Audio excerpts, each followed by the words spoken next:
conhecimento, a cabeça das pessoas, numa determinada época, se afasta das questões sobrenaturais, se afasta da fé, se afasta das religiões, se afasta da teologia e migra para o conhecimento, ou para o senso comum, ou para um conhecimento que se pretende filosófico ou que se pretende científico. E no meio disso vem ideologia, né? Se passando por ciência ou por filosofia. E esse é o fenômeno da secularização, que ganhou muita força a partir do iluminismo.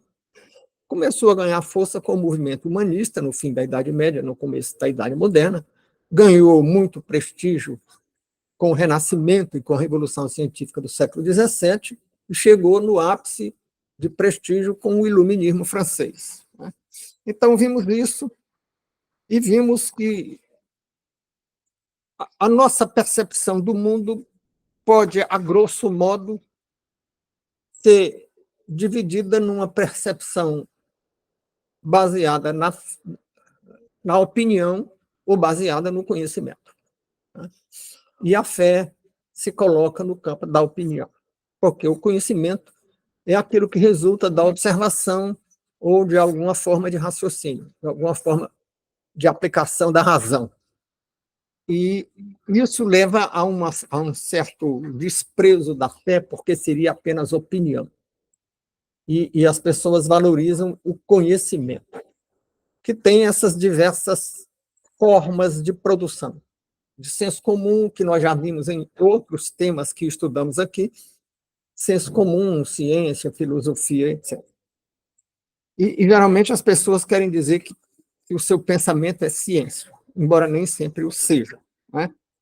E vimos que a Idade Média não foi tanto só ignorância, teve filósofos que deram contribuições importantes, só que elas não eram divulgadas.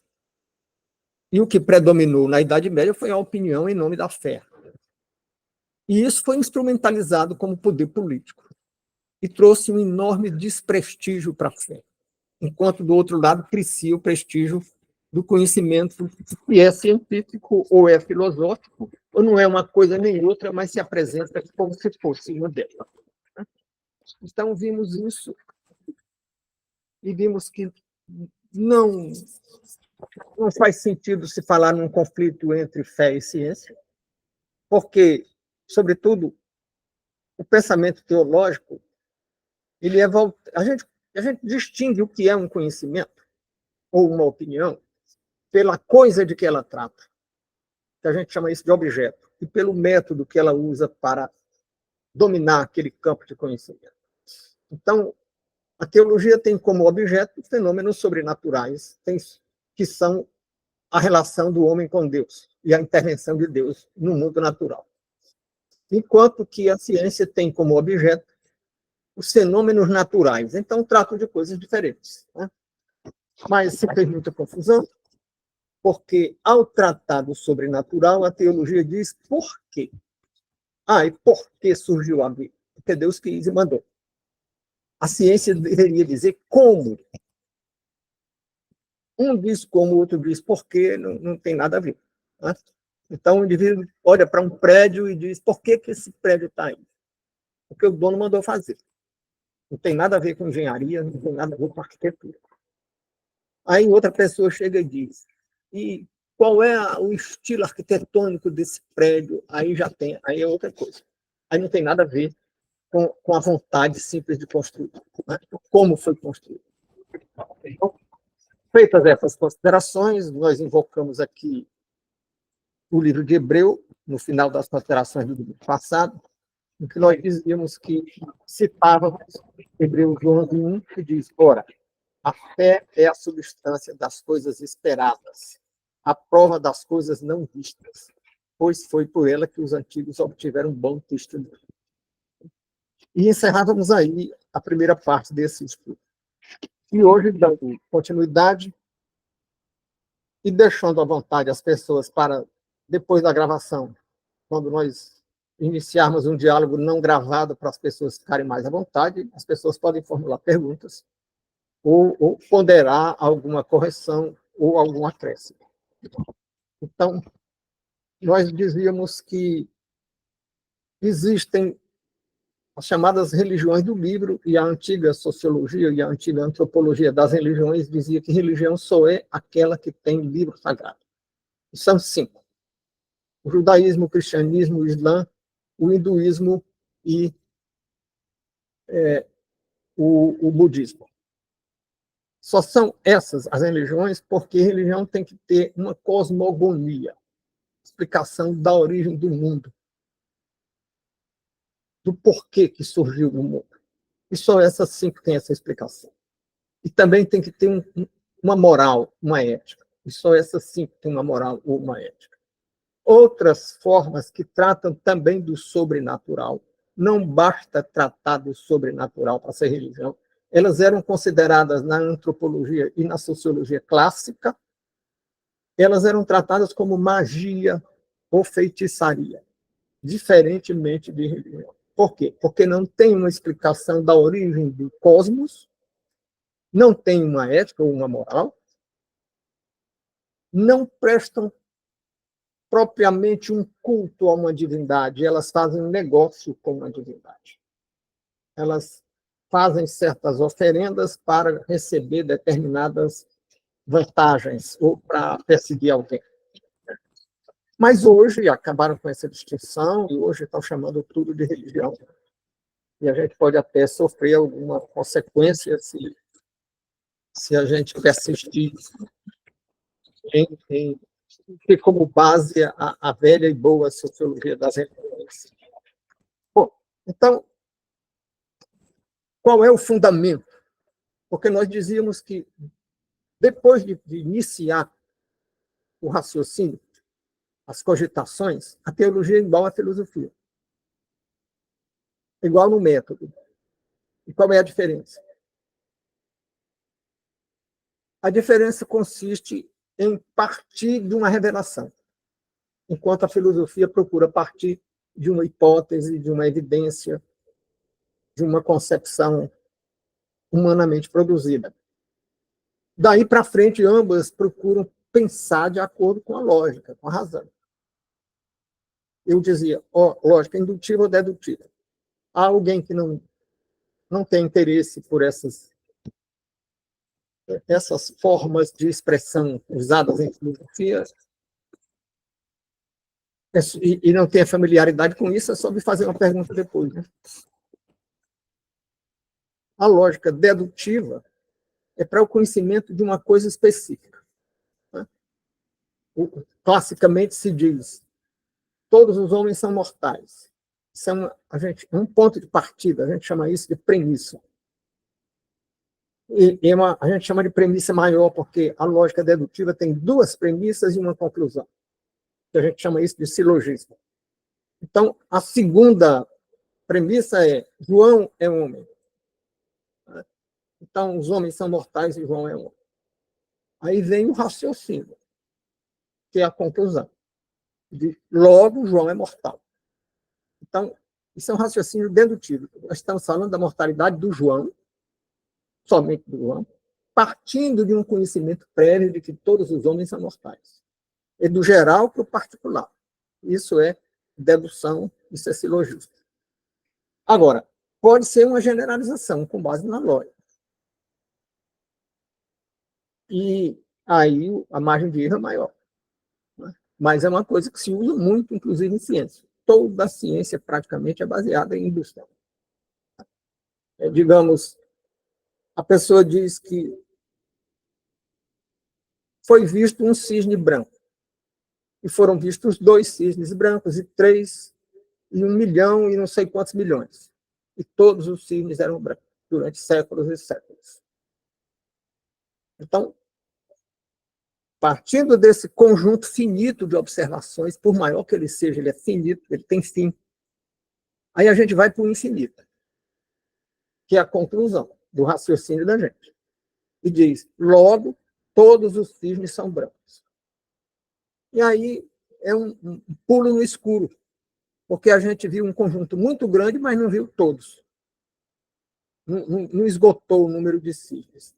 Aí, quando foi na virada do século XIX para o século XX, apareceu um cisne negro lá no interior da Austrália. Isso deu lugar a um trabalho de um filósofo, que ganhou o título O Cisne Negro Existe, que põe em xeque a indução. O nome desse tipo de raciocínio que sai de um conjunto finito para o infinito se chama indução. Né?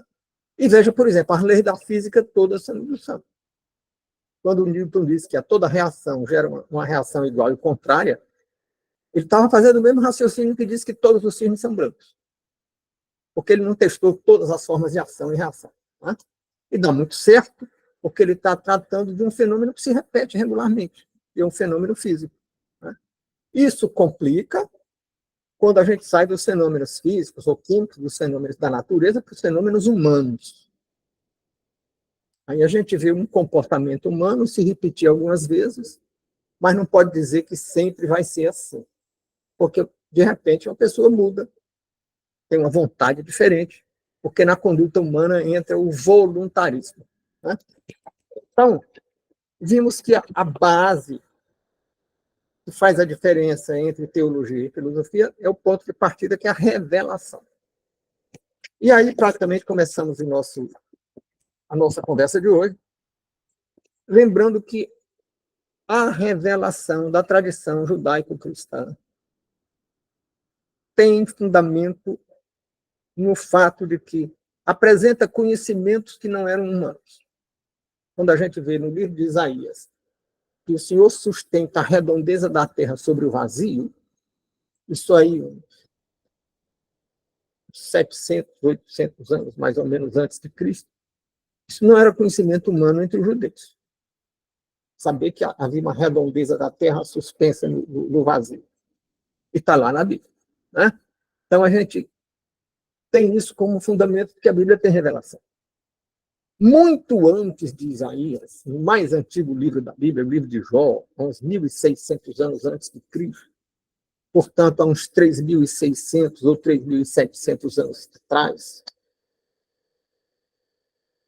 também o livro fala na redondeza da terra, suspensa sobre o vazio. Também fala que sobre o solo que dá o trigo tem fogo. E ninguém sabia que a terra tem um núcleo incandescente.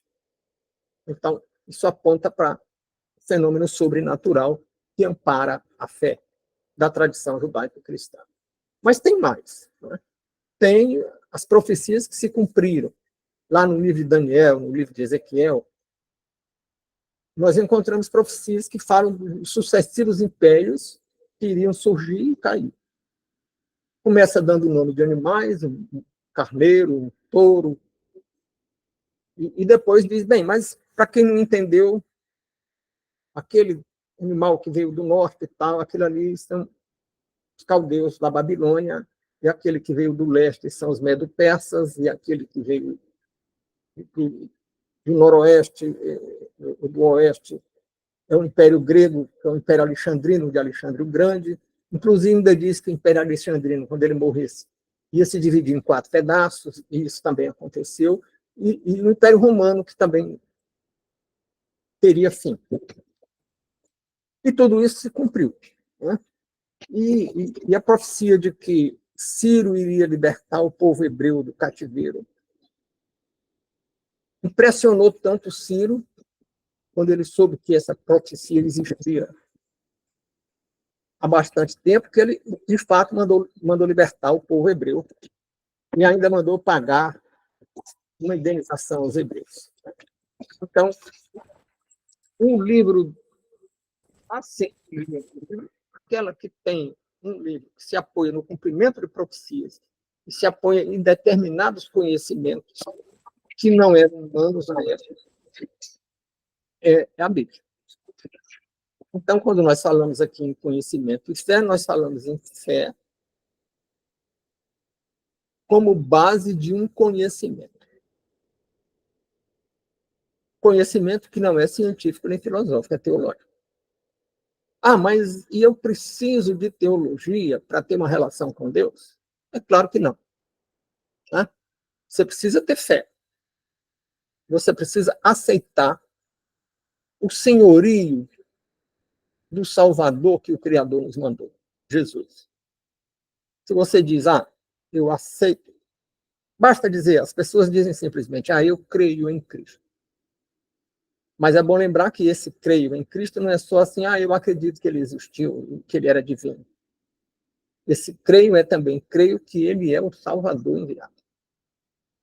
E creio que preciso segui-lo para receber a salvação que ele oferece, que ele nos dá gratuitamente. Então, e se eu preciso da graça desse Salvador, e eu acredito que preciso disso, eu também acredito que não são os possíveis méritos que alguém eventualmente tenha. Porque, na verdade, o fundamento da nossa fé, que eu acabei de dizer, que é a Bíblia, diz que ninguém tem merecimento. Lá no livro de Isaías, no livro de Gênesis, nós citávamos aqui, no passado, acho que é Gênesis 8, 21, não estou localizando agora, se diz que o homem, desde criança, tem maldade no coração. O homem, no sentido aí, não é o homem masculino, aí é no sentido de humanidade. A humanidade tem maldade no coração desde criança, desde pequeno.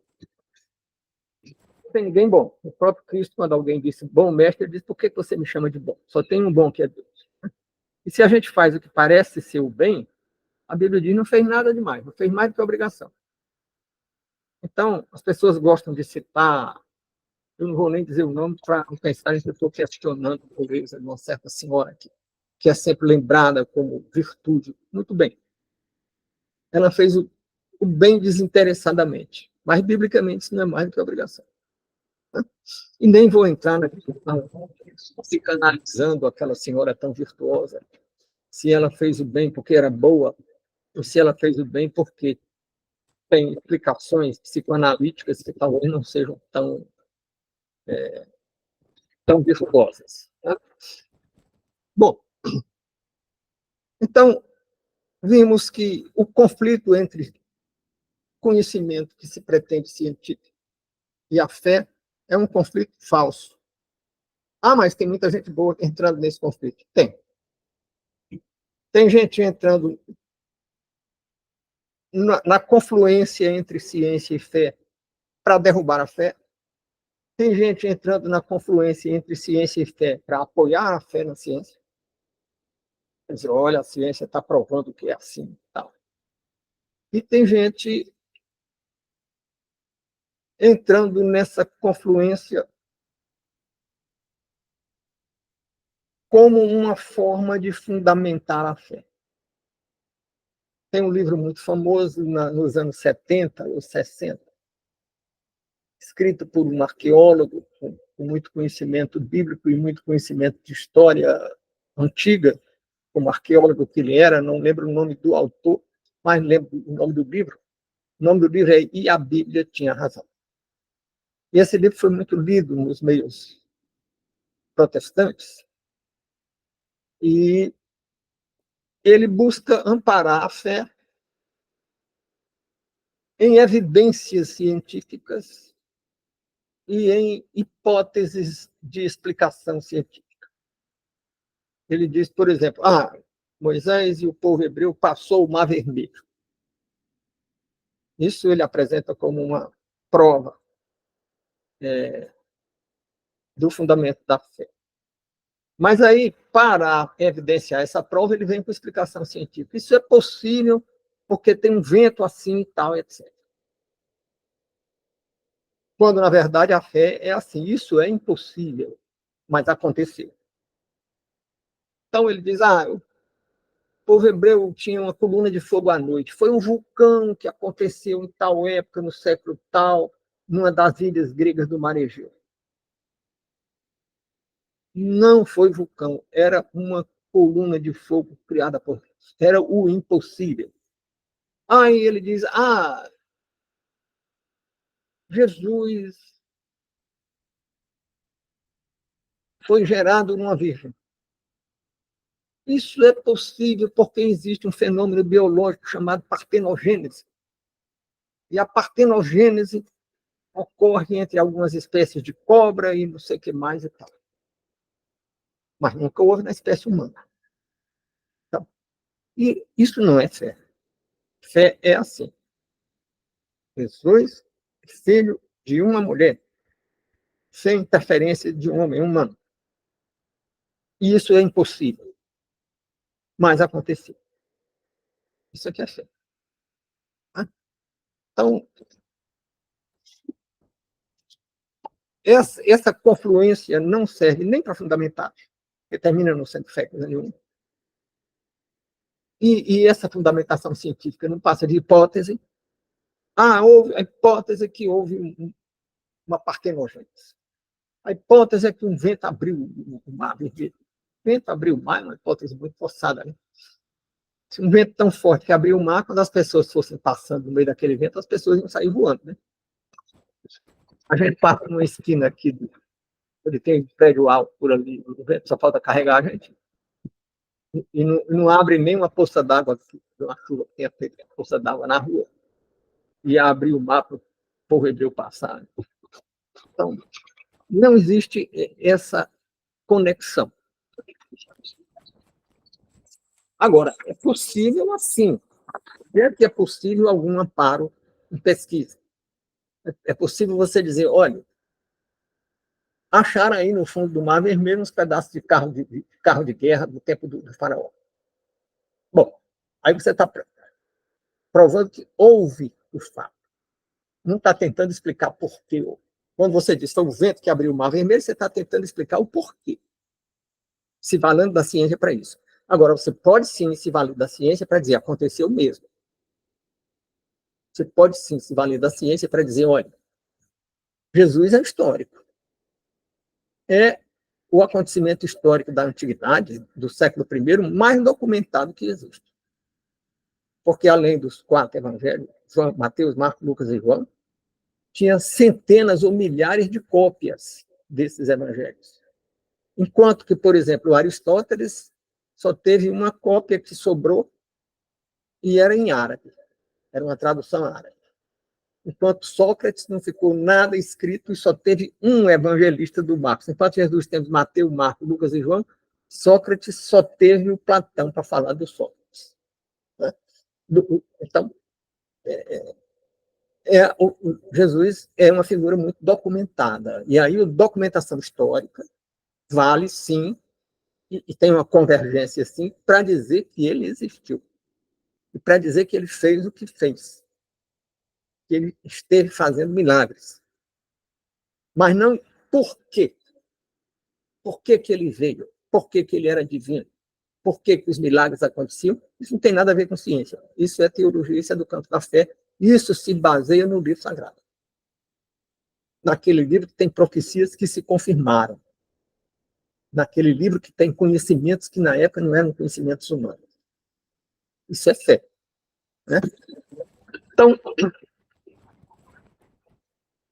com base nisso, a tradição judaico-cristã e as demais tradições que têm livro sagrado, e também aquelas tradições que não são religiões, são magia, elas reconhecem o sobrenatural. O, o personagem que invoca entidades, ele está tratando com o sobrenatural. E o reconhecimento do sobrenatural afasta a ideia do Deus relojoeiro, que nós já comentamos rapidamente aqui, que é aquela ideia do deísmo, um D de dente, que diferente do teísmo com T de trem, o deísmo com T de dente, o D de dado, acredita numa inteligência que criou o mundo. Mas não acredita que essa inteligência seja pessoal. E nem que ela se comunique conosco. Que ela nos ouça e responda. E nem que ela intervenha no mundo natural. Enquanto que o teísmo com T de trem acredita que essa inteligência criou tudo, que é pessoal, embora seja infinita, é pessoal, nos ouve, nos responde e intervém nos fenômenos naturais. É comum que algumas pessoas dizem, nada vai contra as leis do cosmos. Vai sim. Os milagres são exceções ao funcionamento das leis físicas e químicas e biológicas. E como é que a gente sabe disso? Testemunhos disso não faltam. Todas as igrejas onde pessoas de fé se congregam têm testemunhos de resposta de oração. No campo das curas, no campo dos conflitos solucionados, no campo da libertação, pessoas que são libertadas, inclusive, de drogas pesadas, e até no campo da subsistência, do emprego e renda, né? Da mudança de personalidade, do surgimento de nova criatura. Tinha uma professora de um departamento de psicologia que foi fazer um curso em São Paulo para estudar tratamento do que na época era a droga mais poderosa que tinha, que é a heroína. Uma droga que era tão poderosa que o tratamento não era simplesmente tirar da droga, era dar uma droga substituta.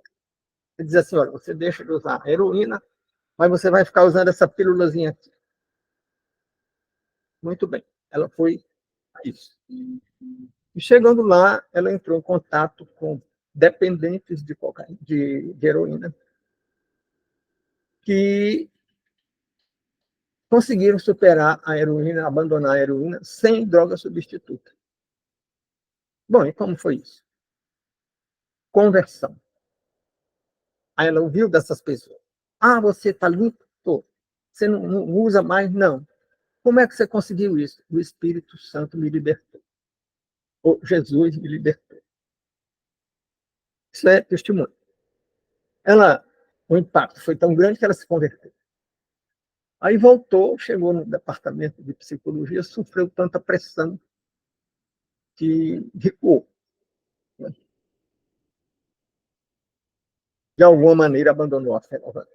Então, mas são inúmeros os casos. E agora nós já estamos falando de oração. Né? Aí na página 6, quem recebeu o texto, de quem eu tenho o e-mail ou o WhatsApp, eu mando o texto. Nós vemos que já se fez pesquisa,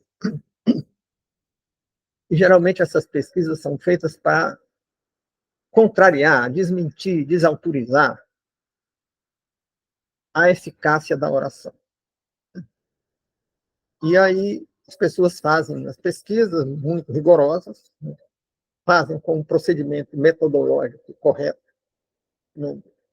não contraria o método, e que tem um nome. Quem não tem familiaridade com isso, não se preocupe em entender esses nomes, mas tem o que chama-se pesquisa randomizada, né? Que é um estudo clínico em que você escolhe os pacientes aleatoriamente, né, por sorteio, e divide em dois grupos, e antigamente se chamava isso duplo cego. Vou já dizer por que é cego. Duplo porque são dois grupos. Cego porque para um dos grupos você usa o fator que você quer pesquisar, que no caso era a oração. E no outro grupo, você dividiu em dois, você não usa o fator. Quando é um remédio que estão pesquisando, num grupo você dá o remédio. No outro grupo você dá uma pílula que não é um remédio, é um placebo. Você pode dar uma pílula do remédio tal. O outro toma a pílula, mas é enganado pensando que é o remédio. Para sem a pessoa saber, você vê se ele, tomando ou não tomando, faz efeito, para evitar o chamado efeito placebo. Porque ele pode sentir melhora só porque tomou a pílula, acreditando na pílula. Então você faz o duplo cego, porque alguns vão tomar uma falsa pílula. E você vai ver se tem diferença de um grupo para o outro. Aí você, se não tem diferença, você diz, é efeito placebo. Muito bem. Aí fizeram a pesquisa, vamos orar por esses doentes. Não vamos orar por eles. Vamos escolher doentes que vão ter pessoas encarregadas de orar por eles. Mas tem esse grupo aqui que não vai ter ninguém encarregado de orar por eles. E aí deu diferença. Aí deu diferença, mas aí o cientificismo, né, não se conforma, o secularismo não se conforma. Aí disseram, mas nós não podemos controlar, porque eu não sei se alguém que não fazia parte da pesquisa não estava orando por esse outro grupo. Então, não tem controle. Além disso, deu um resultado dessa vez. Mas se nós fizermos outra vez, não saberemos se haverá um resultado. Para isso se diz que, para ser confirmado cientificamente uma pesquisa, ela tem que ser replicável. Replicável quer dizer que você possa repetir e ter o mesmo efeito. Você faz uma reação entre dois reagentes aqui na química, você junta A com B e o resultado é C. É preciso que alguém que faça isso do mesmo jeito, junte A com B, dê C também. Senão, o resultado da minha experiência não vale. Só vale se a irmã Euclides quiser também for confirmado, o irmão Alexandre quiser também for confirmado, e Josefina e Davi. Não é? Mas oração não é assim. Não é replicável. Não é receita de bolo. Não é assim, os irmãos oraram por mim, isso já aconteceu. E houve resposta e eu fui beneficiado. Daquela vez. Agora, de novo, não sei. Né? Aí, de outra vez, não teve resposta. A resposta de Deus pode ser não. A resposta de Deus pode ser o silêncio. Deus, o silêncio pode ser não, e o silêncio pode ser espere. E o espere não sei quanto tempo. Né? Quanto tempo para nós. Então, não dá para fazer um controle randomizado. Não dá. Por isso é que era mais certo. Voltando lá, Hebreus 11:1. Ora, a fé é a substância das coisas esperadas, não é das coisas provadas. Das coisas, a fé é a substância das coisas esperadas, a prova das coisas não vistas. Pois foi por ela que os antigos obtiveram testemunho. Agora nós estamos falando não de comprovação, mas de testemunho. Portanto, estamos falando daquilo que não, eu posso comparar, e comparar talvez mal, com o que chamamos de prova num processo judicial. Que a gente ouve uma testemunha e aquilo pode validar, pode dar validade a uma decisão. Então, o sobrenatural não pode ser controlado. Pesquisa tem que ser controlada. Porque minha mãe recolheu um gatinho, um gato novo ainda, estava doentinho lá num canto, ela recolheu e foi alimentar o gato e o gato arranhou a mão dela. E eu não sabia se tinha sido com o dente ou com a unha, e o gato morreu. Então não dava para esperar aqueles dias. Se o gato sobrevivesse 8 dias, não tinha possibilidade de hidrofobia. Aí eu peguei o gato e levei no departamento que cuidava disso, que na época ficava ali na Rua do Mar, naquela ladeira da Rua do Mar, perto da Avenida Eduardo Virão, onde passa o canal. E lá o que eles fizeram? Eles tiraram o cérebro do rato e fizeram uma mistura, uma solução, e injetaram aquela solução num grupo de rato e mantiveram outro grupo de ratos sem essa injeção. E mantiveram os dois grupos por alguns dias e depois foram ver quantos gatos morreram em cada grupo. E as mortes entre os dois grupos não eram diferentes, ou não eram diferentes o bastante para dizer que o grupo que recebeu solução, o extrato do cérebro do gato, tinha hidrofobia. Por quê? Aí você teve controle. Estava controlado, tudo era igual, o número de ratos era igual, a alimentação dos ratos era igual, o ambiente, a temperatura dos ratos, era tudo igual. Agora, é isso que eu estou dizendo, a temperatura a que os ratos foram submetidos, a alimentação a que os ratos foram submetidos, era tudo igual. Só era diferente a injeção com a solução. O cérebro do gato, que havia morrido suspeito de hidrofobia. Então, todos os fatores estavam sob controle e você fazia diferença só em um deles. Se houvesse diferença nos resultados, era esse fator diferente o responsável. Mas oração não se faz assim. Você não tem esse controle. Por isso é perfeito. Agora, tem testemunho? Tem. É replicável? Nem sempre. De fato, cada vez que nós obtemos resposta numa oração, é uma experiência que está sendo replicada. Está sendo repetida. Mas não sob controle. Porque a resposta pode ser não, eu disse há pouco. Né? Pode ser não, pode ser o silêncio, que pode significar não e pode significar espere. Ah, mas a Escritura diz: pedi e dá-se-vos-á, batei e abri-se-vos-á. Buscar e achareis. Mas Deus não é o gênio da garrafa. O gênio da garrafa é que é um escravo que tem que atender 3 pedidos. Deus não se deixa escravizar.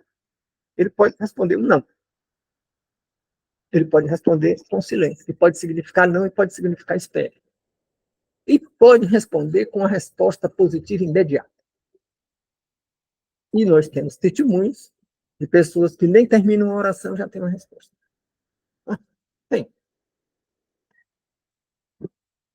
Então, não é uma coisa sob controle. Porque a soberania de Deus não se deixa controlar. Agora, não faltam testemunhos. Quem conhece o grupo de oração. Então, a questão é, devemos considerar a relevância estatística, porque nós estamos falando de respostas positivas, de resposta negativa, e de um silêncio que pode ser espere. E como é que a gente interpreta isso? Dizer que isso tem uma validade de uma pesquisa randomizada não procede. Mas negar que haja intervenção de Deus, negar o teísmo, negar que Deus nos escuta, nos responde, interfere na realidade material, natural, também não tem base suficiente para dizer isso. Porque os fenômenos acontecem, embora não sejam sob controle. Então, o que, que a gente faz? Por que, que existe tanto testemunho? Aí tem aquelas respostas. Ah, é efeito placebo. Tem pessoas que melhoram sem nem saber que você está orando por ela. Tem pessoa que está em estado de coma e a gente ora por ela, ela melhora. Então, não é efeito placebo. Efeito placebo é aquela sugestão. Você faz um tratamento desses aí, que não tem base científica, e melhora por sugestão. Muito bem. Mas, então, oração não é isso. E oração sobre coisas que não têm interferência de efeito sugestivo. Você tem processo na justiça. E alguém ora, e o processo tem um resultado. A justiça não se sugestionou. Você tem uma dívida para quitar. De repente aparece um dinheiro na sua conta de uma questão que você ganhou na justiça, que você não tinha entrado na justiça. Seus colegas de trabalho entraram tal, e alguém botou seu nome, não sei o que houve, que apareceu. A justiça não se sugestionou com a sua oração. Não é sugestão. Então, o que a gente diz? A gente diz que o erro está do lado de quem nega. Porque dizer que tudo isso é coincidência? Não, não é a sugestão, mas é coincidência. Aconteceu, você ganhou uma questão sem ter pleiteado. Por coincidência, por acaso, botaram seu nome lá. Você tinha uma ação na justiça. Você estava desempregado e, por coincidência, apareceu uma oportunidade. Aí, como é que eu chamo isso? Coincidentismo. Porque acontecer uma coincidência uma vez é razoável admitir. Acontecer 2 vezes ainda dá para duvidar. Mas acontecer várias vezes é um pouco demais, como dizem os jovens, né? Coincidentismo. É atribuir a coincidência demais. Porque coincidência, você joga uma moeda para cima da cara. Você joga para cima da cara de novo e não coroa. Coincidência. Por 2 vezes deu o mesmo resultado. Você joga o dado para cima, caiu 6. Você joga o dado de novo, caiu 6 de novo. Aí foi coincidência. Você joga o dado para cima, caiu 6 de novo. Opa, meu amigo, já não é mais coincidência. Né? O dado tem um peso diferente para um lado. Né? E qual é o peso diferente no dado das respostas de oração? Em que se multiplicam as coincidências. O coincidentismo. Coincidentismo é um neologismo que eu criei. Não existe essa palavra, não. Mas eu acho razoável colocar um ismo no fim da coincidência, né? Porque o ismo indica um exagero em alguma direção, ou um desvio lógico, né? Então, o coincidentismo afasta a ideia de coincidência. Nos casos em que não tem quem se sugestione, não depende de sugestão, afasta a hipótese de efeito por sugestão. Então, o que é que sobra? Sobra o fenômeno sobrenatural. Sobra que o nosso Deus não é um Deus relojoeiro. O nome Deus relojoeiro era dito para um Deus que tinha criado tudo, como um relojoeiro cria um relógio, mas o relógio trabalha sozinho. O relojoeiro não fica rodando os pontinhos. Então, Deus teria criado o universo e o universo estava trabalhando sozinho. Não é bem isso. O universo funciona sozinho como um relógio, até o momento que Deus queira intervir. Soberanamente decide intervir. E ele pode decidir intervir atendendo a um apelo. E tem mais. Você pode pegar uma passagem bíblica e tirar do contexto e dizer, tem lá que tudo que pedir em meu nome, eu farei. Jesus dizendo. Mas eu pedi em nome dele que se harmonize com o que ele ensina. Não vamos pedir alguma coisa que não se harmoniza com o que ele ensina. É mais ou menos o que tratamos aqui e fizemos umas conclusões, que é mais ou menos um esforço de síntese do que estávamos dizendo, em que eu digo, a fé é um fundamento válido quando se tem por objeto o sobrenatural. Não vamos tentar, por fé, resolver um problema de matemática. Não. Né? Não estamos tratando do sobrenatural. Não vamos tentar, pela fé, construir um prédio sem saber engenharia. A construção do prédio não é um fenômeno sobrenatural. Né? Bem, a fé do cristianismo e a ciência tratam de coisas diferentes. Portanto, não se amparam, nem se negam, nem conflitam. Tem um pequeno amparo que você pode usar do conhecimento histórico para provar a realidade histórica dos fenômenos que a Bíblia descreve. Para provar que houve uma libertação do povo hebreu que passou no Mar Vermelho. Provar que o exército dos assírios marchou sobre Israel. Aquele livro que eu citei há pouco, e a Bíblia tinha razão, ele conta que Israel orou e durante a noite o anjo do Senhor matou 185 mil soldados do exército assírio. E o rei voltou sem atacar Israel. E as pesquisas arqueológicas mostram que o exército assírio perdeu 180 mil homens numa noite. Aí o autor da obra dizia que foi uma bactéria, porque o rei de Israel tinha mandado aterrar as pontes, para eles ficarem sem água. E você chega a 180 mil homens, com cavalaria, não sei quantos mil cavalos e tudo. O sede foi beber água numa poça qualquer e tinha uma bactéria nessa poça. E essa bactéria matou 180 mil no ano.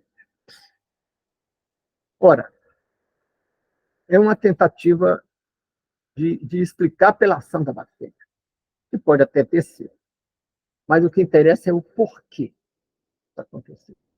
Porque todos os exércitos grandes da época marchavam bebendo água nas poças d'água. Não tinha caminhão-tanque na época. Então, não tinha um sistema logístico para levar água pura para os exércitos, e tinha exércitos maiores do que esse exército assírio que marchou contra Israel.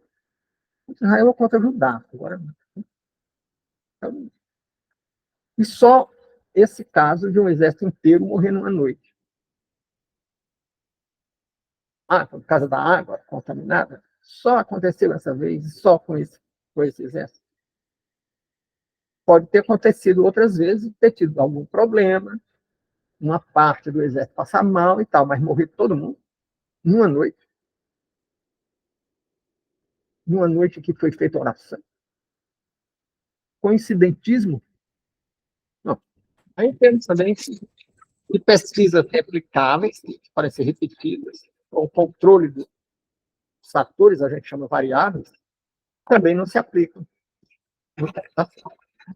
E que o cristianismo é um mundo. O cristianismo não começa como igreja, começa como um movimento, não era nem foi igreja, no sentido de organização humana, começa como igreja espiritual, e ainda é isso.